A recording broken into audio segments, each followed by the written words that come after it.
Good morning, Queensland. Let's get the TV things fixed up first, eh? Maybe not over the papers. Thank you. All right. Good morning, Queensland, and good morning, Gold Coast. Well, it's wonderful to be back on the coast, and we have a very exciting announcement today. But if I can just run through a few COVID announcements. I know the Chief Health Officer and the Health Minister have actually given the COVID update, but it's also good news to see that our wave is coming down. And because Queensland has been able to deal with that wave very well, it means that we are on the path for a strong economic recovery. So we want to see Queenslanders out there supporting our Queensland businesses, but we also need to support those industries that have been doing it tough. And we know that the tourism industry here on the Gold Coast, around parts of Brisbane and of course up in Cairns and some of our regional centres have been doing it very tough because we have not had the international tourists, which brings in about $6 billion to the Queensland economy. So I'll come to that in a moment. Can I of course express my condolences to the families who have lost loved ones, and the Health Minister reported that there were tragically 14 people who lost their lives overnight. The Chief Health Officer would have said that the numbers in our public hospitals are declining, which is good to see, of COVID patients. That shows very clearly that this wave is definitely coming down. And I was able to give Queensland's information to National Cabinet yesterday, and the report that was put out after National Cabinet also said that coming off the wave in the eastern states as well, so that's very good news. And of course we've got 92.28% one dose, 90.16% double dose, and here on the Gold Coast the numbers are picking up as well, so thank you very much to the Gold Coast residents who are coming out and getting vaccinated, but I would still like to see those numbers come up even higher. Great news today, well done Queensland, 60% of Queenslanders have had their booster shot. We know that the boosters are that added layer of protection. So please, please, please, if you are due to get your booster, go and get your booster shot. And 40.4% of 5 to 11-year-olds have had their first injection as well. So that's very, very good news. Okay, so today I'm joined by a number of people, and they're all going to talk to you because this is a very significant announcement. Now, our Cabinet has been giving very careful consideration to what more we can do to support our aviation industry, our tourism industry in this state. And the Tourism Minister has been working very closely with the airports, especially Brisbane Airport Corporation, Gold Coast Airport, Sunshine Coast and Cairns Airport, about how we can attract more people and get our visitor economy, our visitor international economy going again. So today I'm very, very pleased to announce that my government is going to put in $100 million, and it's going to be matched by $100 million from these other airports. This is a combined investment of $200 million over the next 4 years. This is a large injection. We've been supporting the tourism economy, especially those businesses that have been affected by COVID during the pandemic, to the tune of $1 billion. But this is that added incentive to let's welcome back tourists from destinations such as Singapore, Japan, South Korea, the US, and later, of course, Canada, Taiwan and Hong Kong. So these are the markets we're going to be in, and we're ready to say Queensland is good to go. This is going to be fantastic for the local economy. We expect it will deliver 5.31 million airline seats per year, 24,100 jobs per year by 2025, and $3.97 billion per year for local businesses. So we know how important our economic recovery is, and let me say very clearly, I know that businesses, and especially our tourism industry, have been doing it very tough in Queensland during this pandemic. And Queensland has weathered most of the storm because of our strong health response. And as I said, now is the time to start looking to these markets to encourage international tourists back into Queensland, to support our tourism businesses, because we are coming off the wave. So, look, I'll hand over to the Tourism Minister, and then I want to make a few other comments after everyone's had their say. Then we're happy to take some questions. So I'll hand over to Sterling, and I thank Sterling for all the hard work that he's been doing, but also the Deputy Premier and the Treasurer that gave this submission very, very careful consideration. We want to get this money out the door, and it's a great partnership when the government can work with the private sector to deliver jobs for local people. Thanks, Sterling. Thank you, Premier, and it is great to be here with Gert-Jan de Graaf from Brisbane Airport Corporation, with Chris Mills from Queensland Airports Limited, the operator of the Gold Coast Airport, and with Trish O'Callaghan from Destination Gold Coast. And we've got other partners right across the state who are celebrating this announcement today. It's a great example of Team Queensland delivering for our tourism economy. This is an example of the Palaszczuk government listening to industry and acting. $100 million for aviation attraction, matched dollar for dollar by the airports to make sure that we see a nation-leading project, a nation-leading package that will deliver for rebuilding our aviation routes for international visitors to make that difference to our visitor economy. It's what the industry has been asking for. It's what operators on the ground recognise as being the thing that will be the catalytic difference for the future. Really pleased that we've been able to announce this package that is truly nation-leading, significantly larger than other aviation attraction packages in other jurisdictions. And this will make sure that we're right on the front foot to deliver for our tourism sector right across the state. Partnering with those 4 international airports across the state means that this sees delivery of benefits across the state. But it's not just in the tourist economy. The recovery is important on a number of fronts. And this aviation attraction package will help support our exporters. Freight in the underbelly of these aircraft are vitally important for our primary producers and other producers to take their products to markets across the globe as well. But it significantly will also support the return of the 30,000 international students that are so important to our economy as well. So I'm very pleased that we're able to work together, as I say, as Team Queensland to deliver this aviation attraction package for Queensland. But I'm also pleased to announce today that the Queensland Government has been able to recruit a very well-credentialed industry leader in Manny Gill to be the Strategic Aviation Director to lead this project and lead the work that we do in attracting aviation across the state. The global ports that we want to connect with will need a great connection and a well-connected work, doing it in cooperation between government, between the department, between TEQ and the airports, and our airline partners will take really significant work, and it's good to see that being led by genuinely one of the top industry leaders in that space. So I look forward to welcoming Manny to the team on Monday. So work starts on Monday, and in fact delivery starts on Monday. So I look forward to being part of the team and this Team Queensland attitude continuing. Thank you very much, Premier.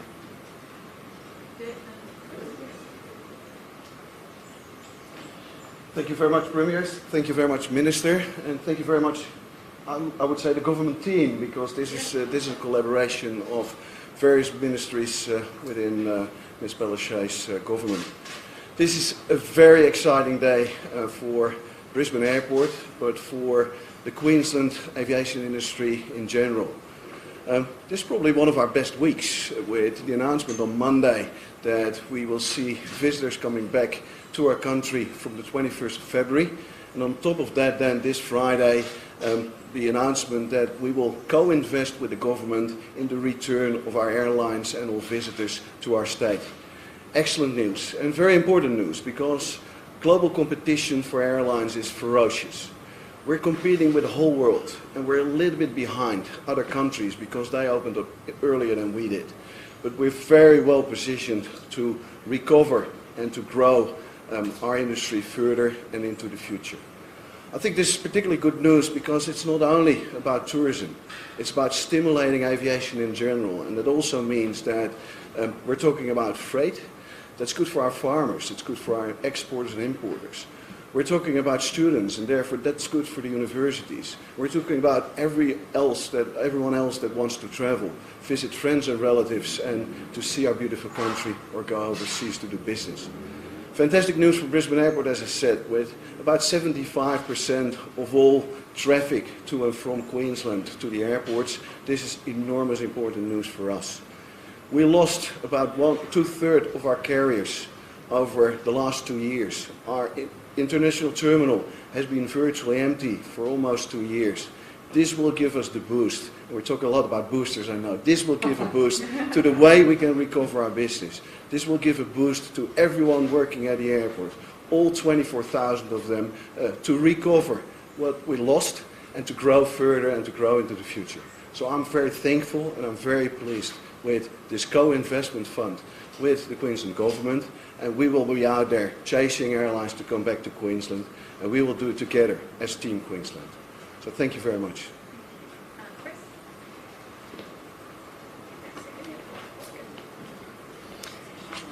This is fantastic news. It's been a very tough couple of years for tourism and aviation, and that's why this announcement is so important. The Queensland Government, the Palaszczuk Government, committing $100 million, which will be matched by the 4 international airports in Queensland, will really change the game. This is the largest fund in Australia, and it really puts Queensland up there. Airlines around the world will be focused on opportunities with Queensland, with the Gold Coast. And as we know, for the Gold Coast, international tourism is such a key driver of the economy. Over a million international visitors a year used to come through the Gold Coast Airport. We've been expanding our terminal facilities during the COVID period, so we're looking forward, with the support of this fund, to not only restoring the international network that existed previously, but attracting new connections between the Gold Coast and the rest of the world. So we really appreciate the fact that the government has genuinely listened and consulted with the tourism and aviation industry. This is going to be the thing that changes and sets up the recovery of the Gold Coast and the Queensland economy. So working together, airports and government, we're very confident that we will bring international traffic back to this country, we will bring international tourism back to Queensland and the Gold Coast. So thank you once again to the Queensland Government for their support.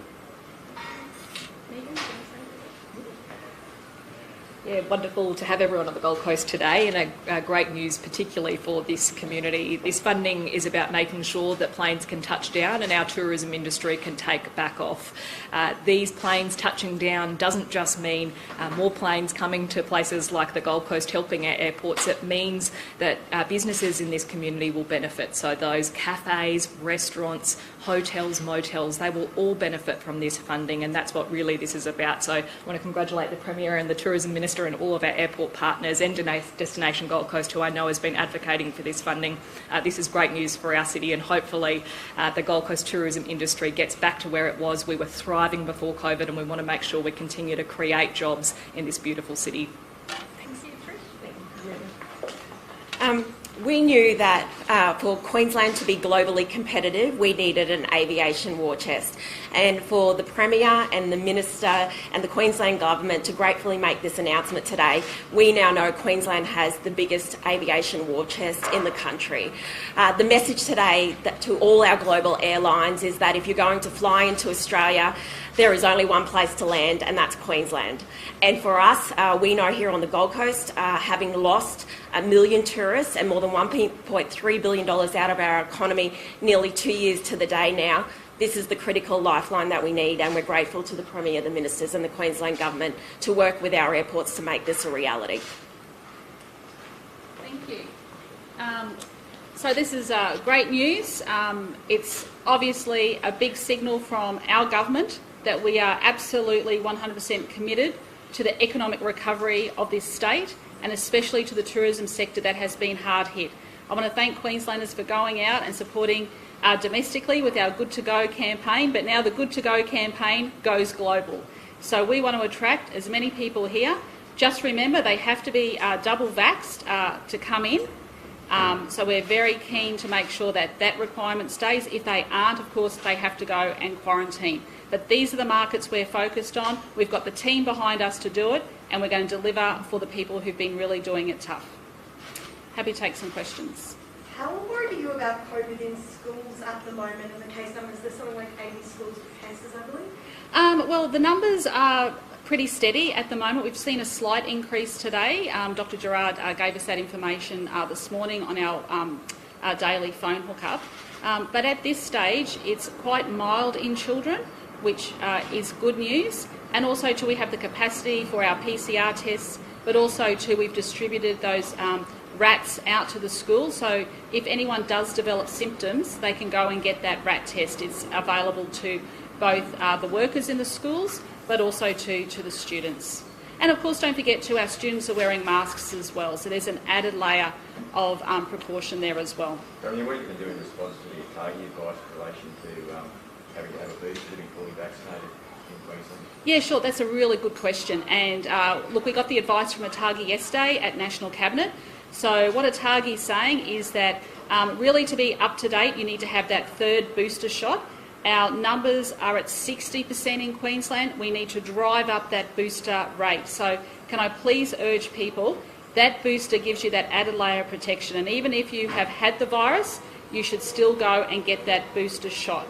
Now, in relation to going into cafes and clubs and restaurants, our view is that you do not have to show that you've had a booster to get into your cafes and your clubs and your restaurants, that the double vax will suffice. But you'll be able to eventually get your booster uploaded onto your app, which is an added measure for yourself to know that you've had that booster. So I think that's really good news. Also, out of National Cabinet, can I say too that we discussed cruising. The Prime Minister will probably have more to say about that.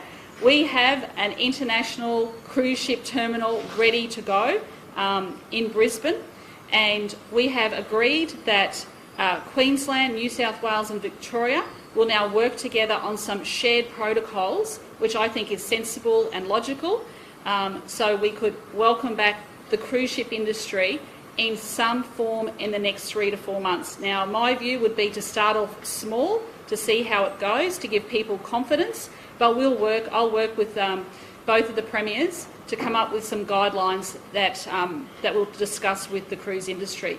So not only is it aviation, I know that there are a lot of people in Queensland that love going cruising. I also know that our vulnerable people have been doing it tough, where we've asked them to stay at home, and I want them to have their confidence back as well. So once we come through this wave, I want to really encourage them, that they've had their booster shot, to get out and explore Queensland, and then hopefully later on in the year they'll be able to go on some short cruises off the Queensland coast. So no plans to mandate third vaccination? The only place that we are looking at that, of course, is aged care.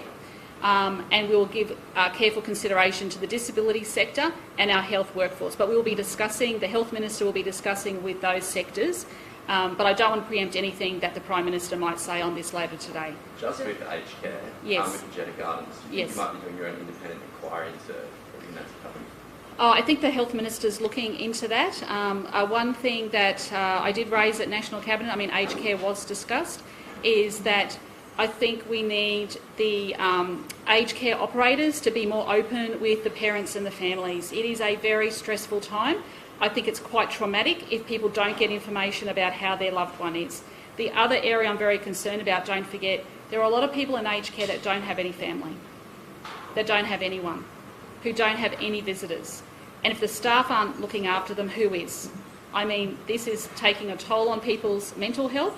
So, you know, all of the states have offered to work with the Commonwealth on this. So let's do this together. It's too important. And I also welcome that there's discussions happening today with police our Queensland Police and the Defence Force about where some extra work can happen. So a great spirit of cooperation here. Just quickly on this tourism and aviation announcement, how will the money actually be spent? Will you be paying airlines directly, or how's that going to look? Yeah, we've operated this before, so it's aviation attractions. So it's working with the airlines about a certain number of seats, but also too, don't forget, like the Minister said, the underbelly is a whole lot of freight that comes into Queensland as well, and we also export a lot of goods overseas. So this is like Trish said, this is a war chest. This is a war chest that's out there now to attract people here into Queensland. It's nothing new. We're in competition with New South Wales and Victoria, and so far ours is the best. How will the funding be divvied up between international airports? They put in a submission and we work with them, so it'll probably be on volume. Yeah. How long is it going to take, do you think, for us to get back to pre-COVID levels? Is there any sort of... Yeah, look, that's a really good question, and I know how much the Gold Coast and especially Cairns rely on international tourism.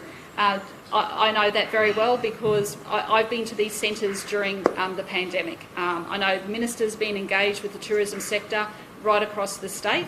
Queenslanders answered our cry when we said go out and support tourism. I was in Bargara just this week. Very hard to find accommodation, so that's good to see. But in these larger economies, especially in the Gold Coast, to some extent to Brisbane with the hotels in the inner city, and in Cairns, I mean, don't forget, Cairns does really rely on that international tourism, and our Assistant Tourism Minister will be standing up later on in Cairns as well. This is going to be such a big injection. So the next 4 years are critical, and that's why this $200 million war chest is just the recipe. So I think it'll take 4 years for us to get back to pre-COVID? I'd like to think it'll be sooner, but let's see. I mean, have a look out here today. Why would you not want to come to Queensland? Simply the best. Premier, just on another topic, there's media reports today about a new report from the former state archivist.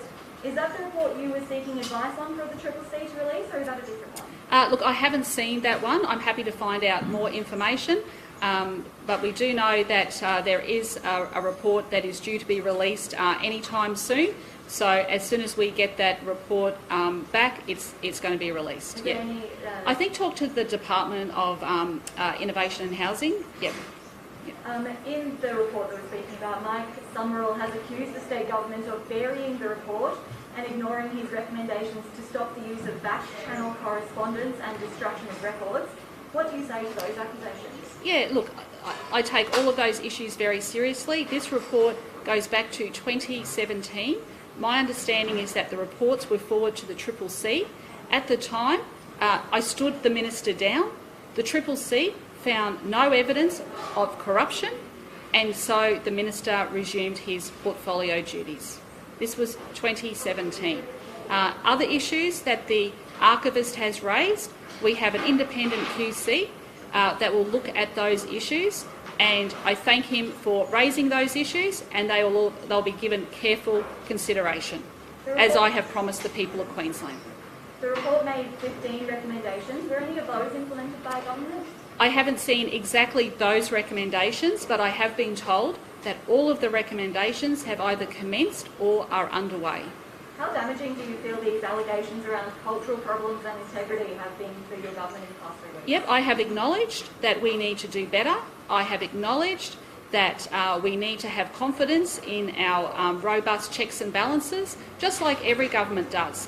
And I would really like to see the federal government also have a federal ICAC. We have the Triple C here in Queensland, and I think it would give Australians confidence to know that their Australian government also has an ICAC as well. Just another topic, Premier. Yes. Pedophile priests in Queensland received just a 10-month sentence this week. That's less time than someone who stole from their employer in the same way. Is sentencing in Queensland broken? Sorry, can you please say that again? Yeah, sure. Yeah, I just missed the first part. Pedophile priests in Queensland received just a 10-month sentence this week. Okay. Yep. Look, I'm happy to get the Attorney-General to look at that. They're obviously very serious issues, but these matters were being heard before a court, and I don't have all the facts, so we'd have to look at that case. Yep. What's the latest on the Olympics Committee? Has it been finalised, and will the Gold Coast Mayor be on it? Thank you. Look, We already have a fantastic Gold Coast representative in Rebecca Frizzell. Can I say, you know, she was going to be my pick, but I think the Prime Minister beat me to it in relation to having Rebecca there. She's going to be a fantastic representative for the Gold Coast. But in relation to that, look, some good news just yesterday. Both myself and the Prime Minister were handed the selection report, which we commissioned in December, and hopefully we'll be able to talk about those nominees over the next couple of weeks to have a meeting of the first Olympic Committee in March of this year. So there's a high calibre of people. Being a bit parochial, I like to see as many Queenslanders as possible, and honestly I'm really impressed with the people who put their names forward. So it's going to be very, very difficult to select from the list that we have. But it's great news to see that the selection process is almost at that point where we'll be able to make the announcement and have the very first meeting next month. Just on koalas, Premier, this might be one for the Yeah, sure, thank you. The status of koalas in Queensland will change from vulnerable to endangered. What is the government doing to change the dire status change? Yeah, so we know there's work to do and we certainly won't give up. Queensland has the strongest measures of any state in the country when it comes to koala protections. Of course, only last term we brought in the strongest koala regulations that Queensland has ever seen. So over 330,000 hectares of land is now prohibited for development. Over 300,000 hectares is now restricted for development. We've brought in our $60 million protected area strategy. We have our $500 million land restoration fund. We're investing significantly, increasing funding for our wildlife hospitals so they can care for injured and sick wildlife, including koalas. And we're doing really important research work, including rolling out chlamydia vaccine trials. So we're doing a whole range of measures here in Queensland. Of course, this is a Commonwealth decision. Look, you know, the Morrison government 2 years ago was told that they needed to strengthen environmental laws in this country, and they still haven't done that. While I welcome investment, it is insignificant when you consider the investment that states are making. So I very much hope that with this announcement today, the Morrison government genuinely commits action and funding to the protection of koalas. What was your reaction to the changes? Is it welcomed or? Oh, look, well, of course, it's concerning to see the decline of koalas. We know how much they're loved and how important they are for our ecosystems here in Queensland. That's why we're focusing on investment and actions. But as I said, we really need to see more action from the Commonwealth Government. We saw the devastating sights of koalas who were killed and injured during the bushfires. The Morrison Government needs to do more, both in environmental protection and on climate action. And sorry, I just need to add one quick thing, sorry. Yeah. I forgot to add. This week I was up in Bundaberg announcing... How do you feel about that, Annastacia? You wouldn't let me in. He was dying. You failed me. I did everything, Annastacia. Your government failed me when my father was dying. I will never, ever forget it. I did all the right things, and your government locked me out. I did everything right, Annastacia. Yeah. I'll hold you accountable for that. I know, it's been a tough time for everybody. Yeah. It's been very tough for everybody during this pandemic.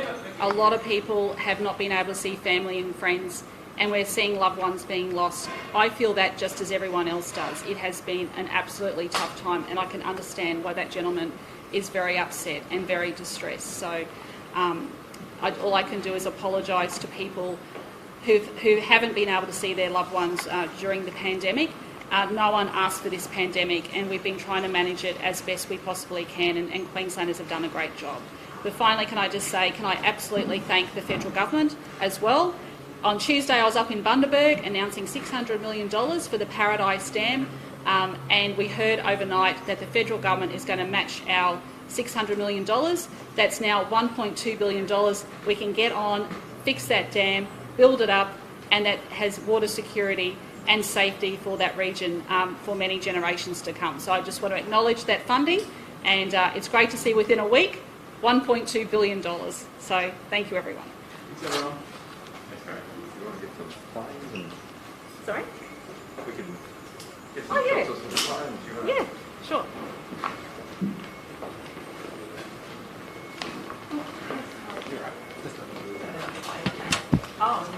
Or you just want to